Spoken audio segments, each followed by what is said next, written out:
The golden age of serial murders was a span of 40 years when murder ran rampant through the United States of America with the likes of prolific killers and cold case murders.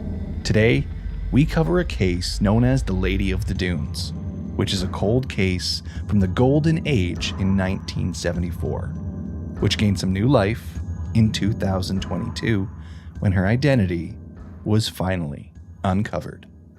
My name's Ben. And I'm Nicole, and you're listening to Wicked and Grim, A true crime podcast. Warning, the following podcast contains graphic content and material intended for a mature audience. Listener discretion is advised.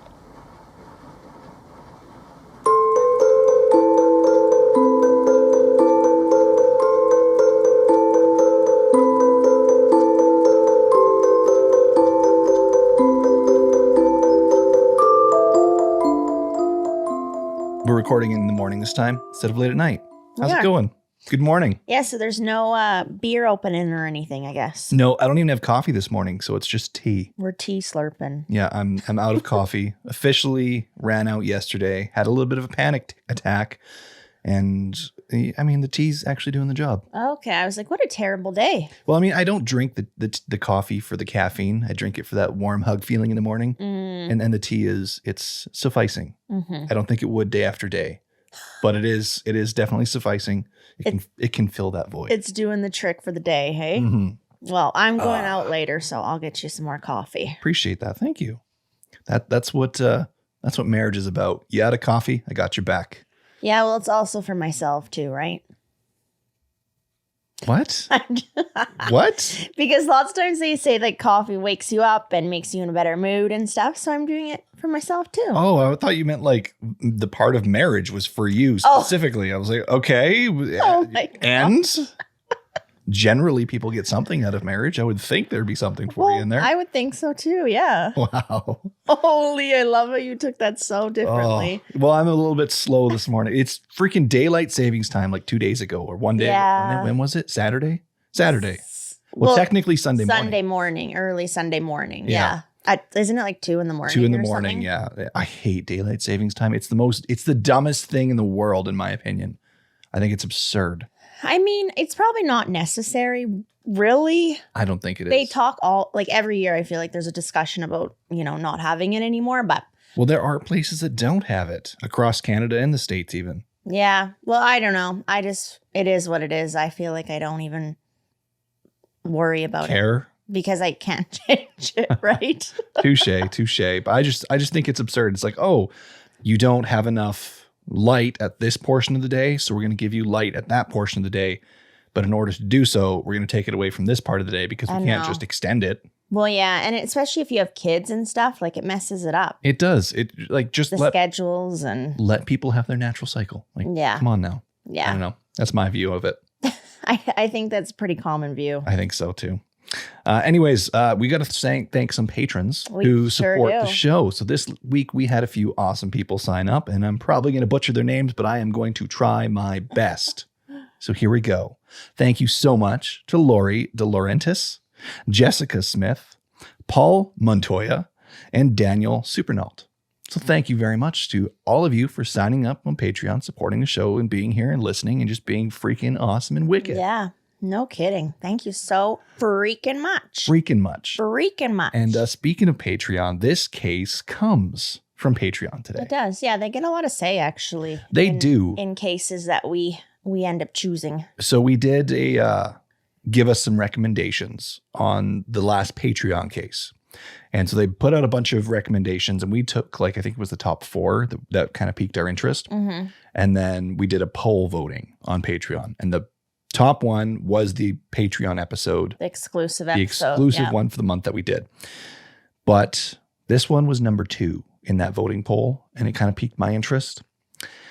So that's what we're doing today. We're doing it too. I didn't even tell the patrons that this was going to be the case until I don't know. I think it was last night when we were going to Yesterday or bed. something. Yeah. Yeah. So they only knew that this was going to be their recommendation on this case just slightly before you guys. Yeah, but they seemed so stoked. So They were stoked. I'm stoked on it too. Well, it sounds very interesting. I mean, your intro, I was just like, oh, wow. Well, it is. It's a cold case from back in the 70s that there was literally no trail. And I'm going to be honest with you right now. This case, there's not a whole lot of information because the trail was just so cold for so long. Oh, okay. So, yeah, that's all it is. So, yeah. We're going to dive into this cold case and how it actually got its breath of life, metaphorically speaking, in 2022. Okay. Okay. Let's do her. Okay. So on July 26th, 1974, a little 12-year-old girl was out on a mission. She's running after her barking dog in Race Point Dunes in Provincetown, Massachusetts. I'm pretty sure many people have been there before, chasing after your dog. It gets off the leash or the leash gets yanked out of your hand, right? Yeah, and the dog's just like, woohoo. Yeah, no matter how much you call its name, it just goes and goes and goes, probably chasing a squirrel or something. Mm-hmm. But that's exactly the situation for this little girl. She's going after her dog who is not listening to her whatsoever and just taking off. So the only thing is, something was different. Soon this little girl would find her dog would stop and allow her to catch up. The dog was now distracted, intensely sniffing. And when the girl approached, in that moment, things took a very dark turn. As this little 12-year-old girl realized she was now looking at the remains of a human body where her dog now stood. Oh no. Yep. Okay. I mean, finding a body is horrible, but a little 12-year-old girl finding a body? I know. I don't love that. We just had a couple cases ago, the case with Basid McLean, who murdered his mother, and there were parts strewn about the trash. The dog found those parts as well. Yeah. So we had a case just like this not long ago, and you said that was like a fear of yours. Yeah. Well, So- I mean, just running across a body, but I just feel like, it would be traumatic no matter what age you are, but a 12-year-old, I guess the trauma would last with you a little bit longer. Well, I think adults are generally speaking more adapt to handle trauma. Not that they are necessarily able to deal with it better, but we're more adapt to think about it. We're not, it couldn't impact us as hard, maybe. I don't know what I'm saying. Well, also a 12-year-old may not even, they would know what death is, but they may not, know what it is to the extent that like an adult would, right? Or understand why someone could do that, maybe not really fully understand murder. Death, I could probably understand a 12-year-old understanding that. Well, but murder might be a bit of a different concept. and it's too young of an age to know that the world's shit, Yeah. right? Exactly. It's really the ultimate thing. Yeah. Well, authorities, though, regardless of this little girl, were notified immediately, and they quickly began their investigation at the scene. Now, the body that was found was that of a woman who is estimated to be between the ages of 25 and 40 years old. There were some reports saying that she could be even as young as 20 and upwards of even 45 years old, but generally speaking, the consensus was between 25 and 40. That's quite a range. It is quite a range, and you'll understand why here in a moment. Because her body was giving off a very horrible odor as investigators did their work because she was very badly decomposed. Yeah. Okay, that's kind of what I figured. Yeah.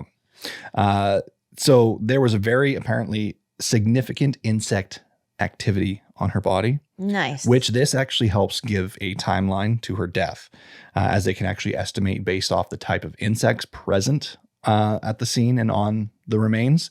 And not only that, but how far along their life cycles is. So they're like, okay, if this insect is here and it's in this stage of life, then we can estimate that the body's been here for this amount of time. Yeah, I knew that they would use the insects to their advantage, but you forget about that kind of thing, Yeah. Yeah. I think I learned that one in like CSI way back in the day. Yeah. Yeah. Back when we were probably like, 21 years old watching CSI on our weekends. Good times. In this case, though, it was estimated that she would have been deceased for approximately 2 weeks. Oh, okay. Yeah. So she's been in this spot decomposing for the last 2 weeks. The woman had long red hair that was pulled back into a ponytail. Under her head was a pair of Wrangler jeans and a blue bandana. She had pink nail polish on her toes and was laying on a blanket.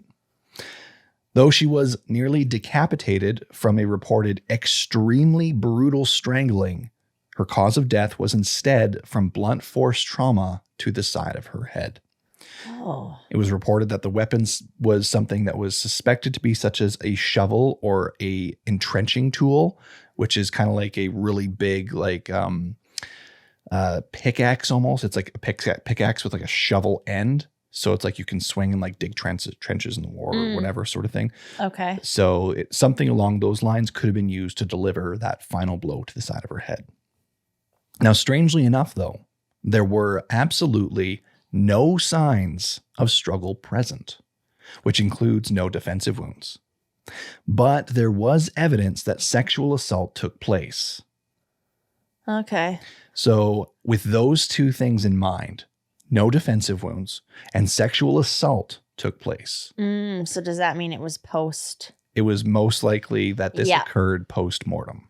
You know, it's so terrible because it just like it almost just sounds like you're describing this beautiful woman and she's just like laying peacefully on this blanket, and then you go deeper and like her head's almost decapitated. Like it's just, Yeah. it's a good way to start the day listening to this. Well, I mean, that whole like she's laying peacefully on the blanket sort of thing, that actually plays a rather big role in this. And like, I mean, honestly, everything we've talked about so far is actually very big if you really break it down. Like, for example, the post-mortem thing and the fact that it was like no defensive wounds. It's a very big piece of evidence, especially when coupled with the idea that the attacker may have been laying right next to her. Yeah. So it's of someone that she probably knew, you know, maybe had a relationship with. Exactly. Dang. Now, there was reportedly some sort of impression in the ground, which, and also depending on how you look at it, but most likely how they were looking at it, the angle of the blow on her head suggested that the person was laying next to her as well, which began raising questions. Was she sleeping at the time? And more importantly, did she know her attacker? Right. Because she probably was sleeping next to her attacker on the ground in this position when they struck. Oh, gosh. Okay. That's terrible. It is. I mean, but what the heck? They say, well, there's a reason why the main suspect is always The significant other. the spouse, the significant other, the partner. Yeah. Yeah.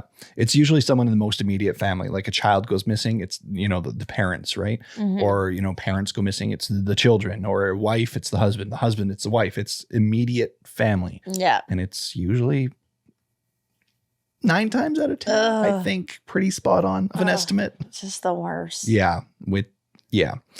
Anyways, now it was the most likely scenario that she did know the attacker and that she was asleep when the assault initially took place. The two have been laying next to each other when she drifted off, and the person had simply struck then. Took the opportunity. Yeah. One of the biggest details about the remains that were found, however, I've yet to mention. Both her hands and several of her teeth had been removed and were missing. She had no hands on her body. Oh, They my were cut off, gosh. and multiple teeth were pulled from her mouth. Oh, okay. It appeared as if whoever had committed this horrific crime did not want the authorities to identify the remains that they had just found, taking away dental impressions and fingerprints alike. Okay, do you want to know something ridiculous? Is apparently I haven't woken up whatsoever because I didn't even think about that. Yeah, I was actually kind of waiting for you to chime in and say it, but you didn't. So I just got to read my script and I was like, okay. Oh, that is the worst. I was like, oh, that's so weird in my head. And then, oh, yeah, that's why. Taking away her identity. Yeah, that makes sense. Yep. Which is exactly why this case was cold for so long. Because they had no idea who the fuck she was. You betcha. Now, an autopsy revealed both the cause of death and the sexual assault that took place post-mortem, but it also revealed her last meal, a burger and fries, which could potentially be a useful piece of information when trying to piece together her last steps before the assault. Now, other than this and 2 sets of footprints that were found leading away from the crime scene and a set of tire tracks, investigators didn't have a whole lot of information to go on to identify the woman or what happened. They began trying to run license plate numbers for everyone who had visited the park around the time of the woman's murder. It unfortunately didn't help them identifying her at all. And there was no record of her, or who they thought she could have been, arriving in the area. So they're going through these records. No one matches a missing persons report. No one matches the description of her. It's just simply she has no record of being in this area. That's so bizarre. Yeah. And now this brought up the possibility that her body may have been dumped here after being killed somewhere else. Now, we do know many of these things happened post-mortem. Right. So it is a possibility she was killed somewhere else, dumped here, the post-mortem things occurred in this spot, and then the killer left. Okay. Yeah. That could very well be. Yeah. And if that is the case, it only complicates the matter further because now they may not have a crime scene even. Yeah. Well, I mean, gosh, I feel like solving a murder is hard enough. And then this just makes it tenfold. Oh, 100%. And this person, whoever committed this, is doing all this on purpose to ensure that they don't get caught. They had this planned, which is just so disgusting. Now, she was buried 3 months later in October of 1974 after the case went cold. She was buried as a Jane Doe in St. Peter's Cemetery near the center of town. Her grave held a small headstone with the words that read, quote, "Unidentified female body found Race Point Dunes, July 26th, 1974. Oh, I hate that. I know. It's something that I don't think anyone should have on their headstone. No. But in the very least, at least you do have a final resting place. Though. Well, yeah, it's nice that they do give them that. But, yeah, I mean, someone would have had to loved her and knew her. And, oh, for sure. It's just who and where are they and where did she come from? That's the only question. Yeah, because I guess technically she could even be from another area of like the country. She could be from idea. She could be from another country even. Yeah. We have no clue. Yeah. Now, despite the short time period that had passed at this point, police did not give up easily. They pored over thousands of missing persons cases, and of course, the already mentioned vehicle, the information on what had gone through the area and the time for death. And no matter what they did, it seemed like they just could not get any leads. No matches, no nothing. There was nothing that they could find. No other evidence was found despite consistent revisits and searching through the surrounding area where she was initially discovered. So even though that they can't find anything, they're like, well, what if we go back and maybe we could find something else? Consistently, they're doing this and they just can't find any more information. They can't get a lead. They can't get any farther ahead. Well, it sounds like they're not giving up, though, and I do really love that. They are not giving up. And that's awesome. Though the case was cold, it didn't mean investigators even forgot about her. A few years later had passed by, and still they wanted to find who she was. They were certain that if they could find her identity, they could find who killed her. In 1979, they took the skull of the Jane Doe, which was not buried with her body, because in hopes that it would, help identifying her. Okay. And they did a clay facial reconstruction of what she may look like. In 1980, her remains were also unearthed in hopes to collect any missing possible evidence and obtain a DNA sample. Still, regardless of their attempts, there were no advancements in the case. Yeah. I'm actually shocked that they're just, I mean, I know that happens. Like, they have to close the case for lack of evidence, but it's still ongoing. But it just seems like they're really, it affected them. They want this solved. I like this. Oh, they definitely do. And I don't think they ever closed this case. It was just left open as a cold case. Oh, okay. No. When they close a case, I'm pretty sure it generally doesn't get reopened, sort of thing. It's like, this isn't going to get solved, sort of thing. Yeah. But I mean, I could be wrong, but there's this asshole running around that needs to, be in prison. Yeah, definitely. I can agree with you on that one. Now, there were a few leads that investigators had looked into, including in 1987 when a Canadian woman allegedly told a friend that she saw her father strangle a woman in Massachusetts around 1972. Police attempted to locate this woman, but unfortunately they were unsuccessful. And I just want to say, okay, why the fuck would you not come forward if you saw someone strangle someone sooner? Yeah. I mean, unless there's many reasons, right? Maybe you were like afraid or something, but many reasons, but not many excuses. I don't know. Good reasons, I guess. I don't know. I can understand because if you think that you yourself are in danger, I totally get it. Makes sense. But also This to me just sounds like she's having a passing conversation with like a friend at a nail salon sort of situation. Oh, this one time I saw my dad strangle this chick. And it's like, why is this such a casual conversation for you right now? Like, that's the impression I get. Yeah, it should not be a casual conversation. If it's a casual conversation, you should have long already have gone to the police. Yeah, the police should definitely have already known. Because if you have, like we already talked about, an excuse or a reason why you're not doing it, you're not having a casual conversation about it. No. So regardless, though, the police could not attempt this woman. And there is a possibility that it was even just a rumor. So okay. Another woman claimed that the reconstruction of the victim looked like her sister, who had disappeared in Boston in 1974. But no luck. Okay. Investigators also followed a lead involving a missing criminal, Rory Jean Kessinger, and other missing women. However, all of them were ruled out. No matter who they looked into, no matter what lead they did have, they still found themselves with a mystery and a cold case. Yep, there's just no smoking gun, hey? Yeah, and it remained a mystery for years to come. Like, despite her body being exhumed 2 more times for samples. 2 more times? Yeah, once in 2000 and another in 2013. Now, during this time, her skull sat on the desk of Provincetown Police Chief, the police chief.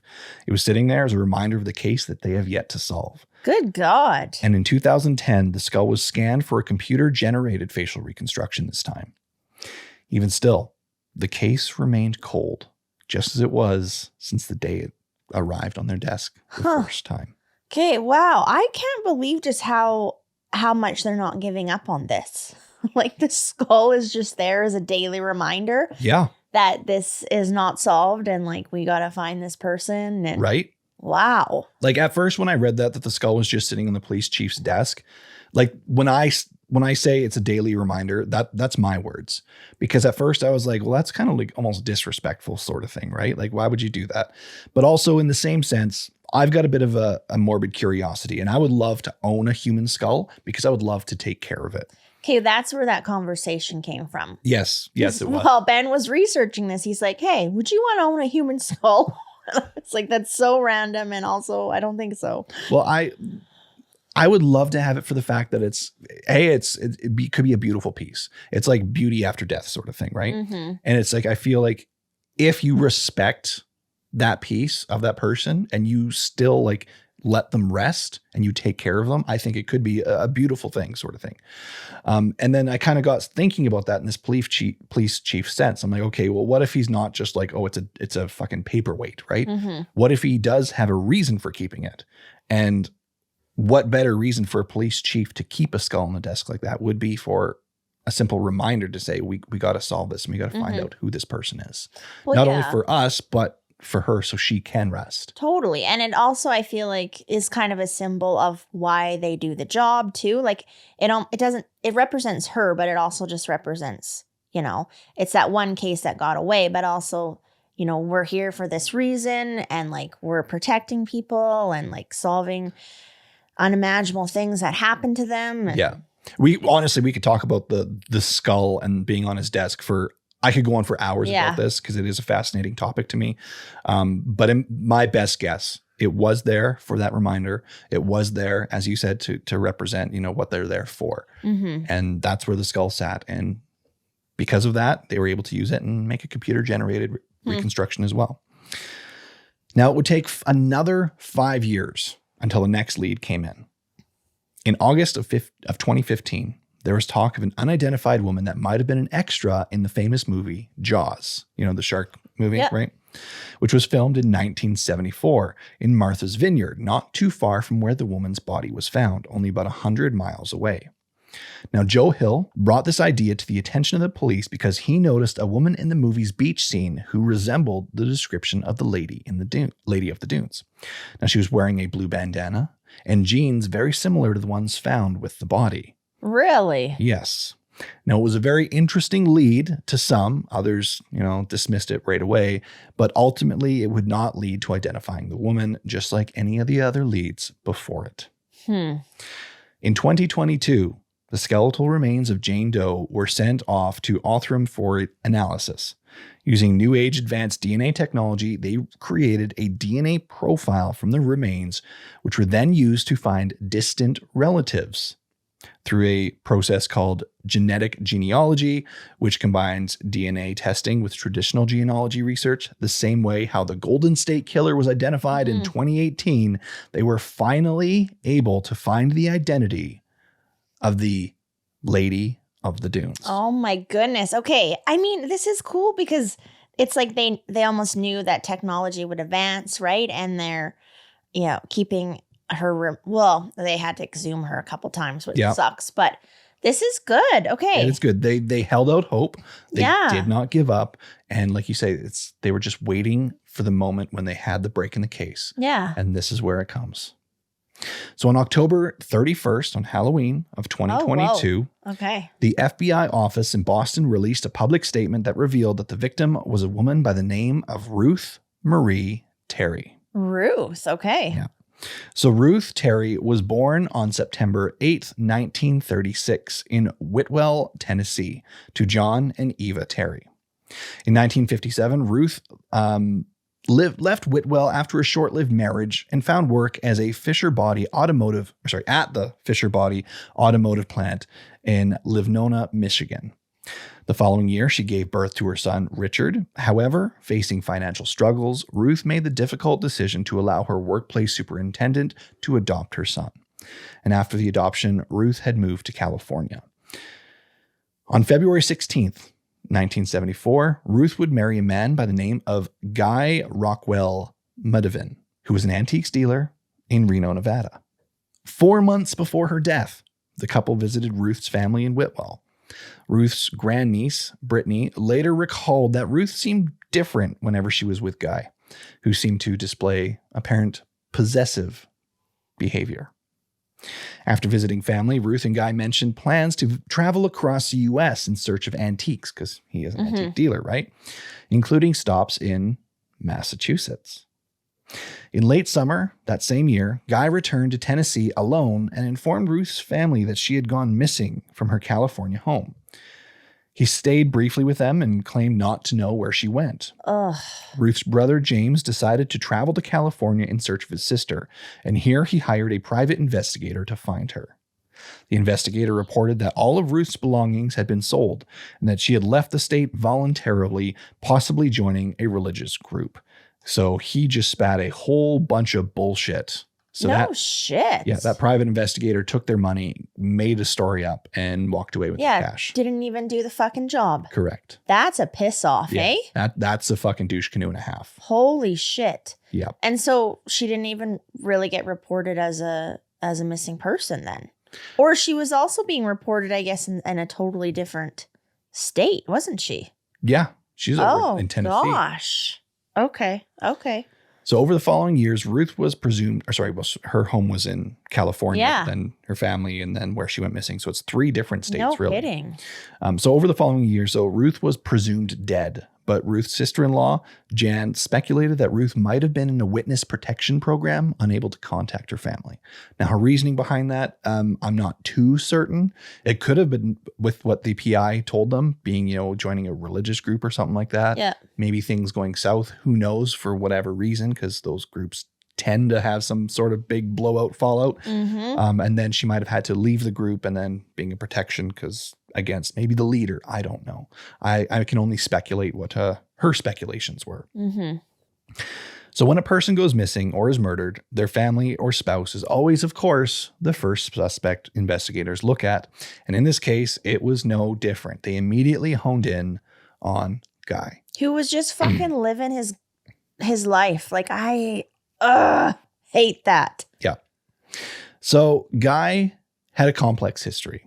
He was born as an orphan and was adopted by Abraham Albert Zawadzki Mudevin and Sylvia Lily Silverblatt.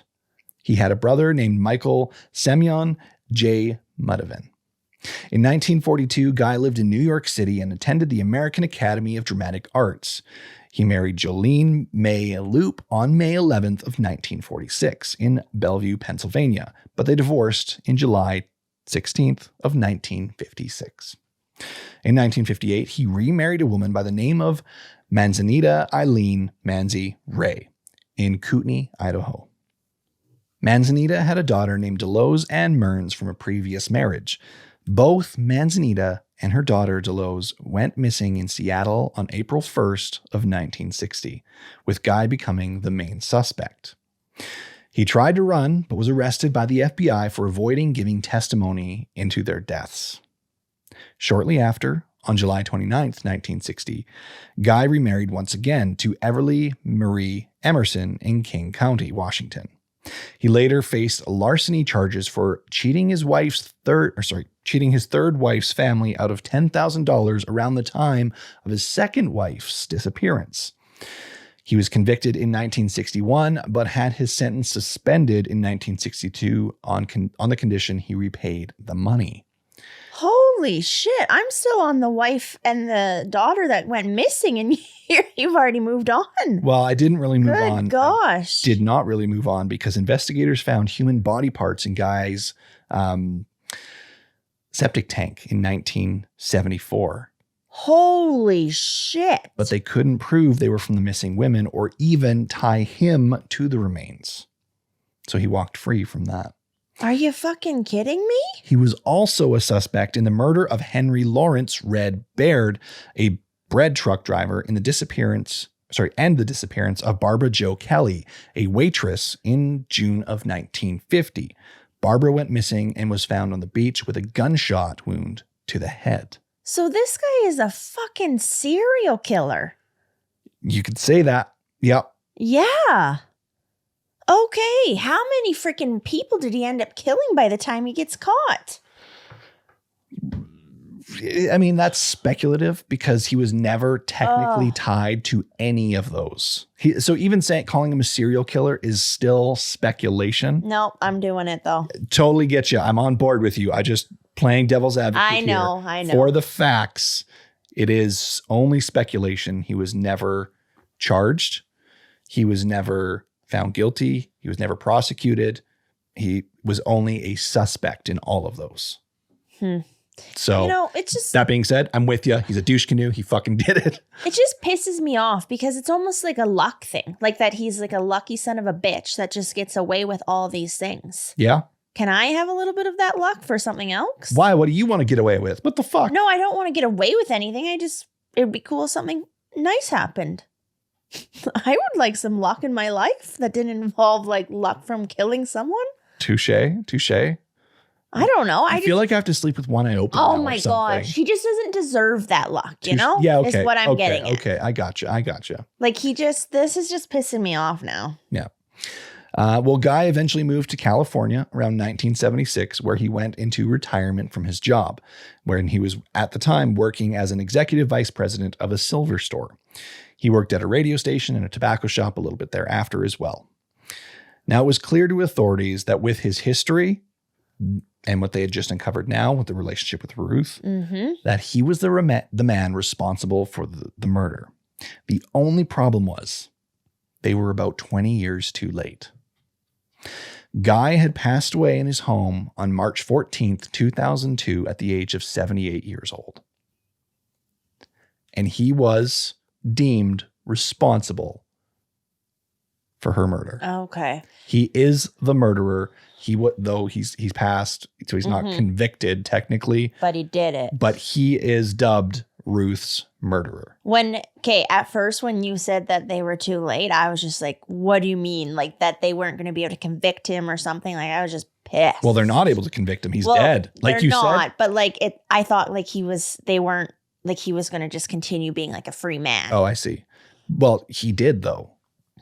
As you said, he just got to just live his life. You said that about like 5-10 minutes ago. He's just out there living his life. And that's exactly what he did. Yes, which is horrible. But I was thinking that once they figured this out, that he still just got to continue living his life, which would be even more horrible. But it's all just a bag of shit, really. It's just he's a bag of shit. Yeah, like it all just sucks. So that is where this story ends. They found the Lady of the Dunes name. They identified her as Ruth. They found who killed her, and there's no prosecution. There is no resting easy. The only thing that we can really say is those two things. She's been identified, and so is her killer. But with his history since 1974 to 2002, it begs the question, what else could he have done in that time? Yeah. Like, how many lives did he take? Yeah. Yikes. Ugh. You know, that's just going to make me have a terrible day. Sorry? My bad? Because that is just like, it's such a piss off, really, that he just like, I mean, we're talking about Ruth here. So, like, takes her life, and we don't even know much about her. But for some reason, I just have like this picture of this like beautiful woman that's just like shines so brightly, and like he just takes her life, and then just gets to live on and keep doing the shit that I'm sure he kept doing. Well, yeah. Oh my gosh, just yeah. Yeah. I'm going to bring up Ruth's Wikipedia here just so you can see what she did look like. Oh no, do I want to know? Well, you said that she sounds like she's such a beautiful person. And I mean, physically, she is very beautiful. I mean, I don't know what she was like as a human being, but we can at least take a look at the photo that they have up of her. Sorry, if you guys are listening to this, just give a quick Google search and you'll find her photo. Okay. Oh, I mean, she's a beautiful smile. She is a very bright and very beautiful smile. Yeah. How old was she when she passed then? I would have to do the math. Yeah. She was born in 36 and passed away in 74. So she was 42. Was she? I believe. No, 37. Oh, yeah. 37. Yeah. Okay. My bad. I was trying to do that math. My math in my head is Oh my horrible. gosh, Math yeah. is not my strong suit. I think we've gone over this before. Yeah. We're terrible at math. Well, and especially too, like now you just like I almost was like, hey, let me get my calculator. But I don't know. You shouldn't need your calculator for that, I guess. Eh? I don't know. Huh. That's Oh, yeah. terrible. Wow. She was identified though, and her gravestone is not going to read what it did before, Right. which is good. Very, very good. And it's so like I feel so much effort was put into this case, which is slightly, I don't know the word, but It kind of puts a person at ease a little bit. It's almost little. relieving. Yeah. They didn't give up. They kept hope. Even over decades, they were patient. And that right there is what solved it. Mm-hmm. The patience of the investigators, the patience of passing it on to new investigators, and everyone being willing and doing their job. Mm-hmm. And I almost hope, I don't know, I just had this like picture in my head that like as they're putting this new tombstone on there with her identification, right? That people involved in this case are there, and they're feeling like they did like a really good job and you know, gave like the family and stuff closure. Yeah. So one thing, and this is a speculation. I don't know. I couldn't find information on it. But when you said you picture like everyone laying her to rest, mm-hmm. I honestly picture the moment that they put her skull to rest with the rest of her remains too. Oh, whoa, Ben. Okay. I don't know if they did, but I would assume that they did. Yeah. Wow. And I think that would have been the moment that really put it all together. Huh. Yeah, us just saying these like last little ends of this, like what we're picturing and stuff, this would be like kind of a really good movie, hey? It would be. It's very heartbreaking, and it would make a good film. Yeah, like her story just turned into a movie, and this freaking asshole guy, I can't even remember what the hell his name was. Yeah, we don't need to know. But him, you know, and like what he's done, and like it's quite bizarre that he was able to get away with this stuff, but so many douche canoes are able to get away with a lot of things, I think, which is terrifying. And such is the world out there. Unfortunately, it's just the world we live in. It's a scary fucking place. You would think, though, if they found freaking remains in his septic tank, that could be pinned on him. Yeah, but I don't know how it wasn't, but it wasn't. Wow. Well, I mean, them, depending how much the bodies were left, there was probably no evidence and stuff, right? Yeah. Well, they couldn't identify DNA or anything clearly because they couldn't pin the remains to the missing, or link the remains to the missing women. So You have to wonder if like their hands and stuff were removed as well, because he might have had that could have been like his, what's that calling called? card. Yeah. He could have pulled teeth and hands from them too. Okay, and one more thing I just want to state is it was very interesting the date that they chose to release all this information I know. being on Halloween. I know. I almost feel like it's interesting that they didn't wait a day or something, because it just seems like a very interesting day to release it, in my opinion. Yeah. So anyway, good job. Well, I don't think to the authorities that releasing it on Halloween makes any difference. It's just get the information out there. It's just another When day. they have it ready. Yeah. Yeah. So Yeah. that is the case of, well, Lady of the Dunes, but also Ruth Marie Terry. Mm-hmm. Yeah. So thanks to our patrons, because you guys turned us onto this case. Very interesting one. And I'm glad that I got to research it. No kidding. And I'm glad that Ruth got to finally be named and laid to rest properly. Yeah. Yeah. I mean, it's a terrible end, but it's a good end as well. I mean, it ended the best way it could. It ended the best way it could after terrible things had happened. Yes. There's other things I wish could have happened, but didn't, like the douche canoe actually being prosecuted would have been fantastic. Yeah. But well, yeah. Okay. It didn't. There's always a silver lining, and we have a silver lining here. A little bit of one. Yeah. Yeah. For sure. Thank you so much for listening. Hopefully you guys enjoyed this episode. And if you want to check out more, you can go ahead in the description of this podcast where we have all our links. We got things like Instagram, Facebook, YouTube, where we're really active, and Patreon, where you can go get the behind the scenes access to all the good content. Maybe you can have your say in what our next episode's going to be. Mm-hmm. So you can go check it out there. And if not, you're listening here, and that means the world to us too. Thank you very much. Yeah. Yeah. So until next week, when it will be my turn. Well, okay, I wasn't going to call you on it. I know. Nicole's finally doing a case next time. She's diving deep. So. Well, yeah, I am reading a book about it, and yeah, it will be ready next week. Okay. Well, we're holding you to it. Next week. Yeah. I might be doing an episode. No, I'm just kidding. Oh my Next gosh. week, Nicole will be doing the episode. So until then. Stay wicked.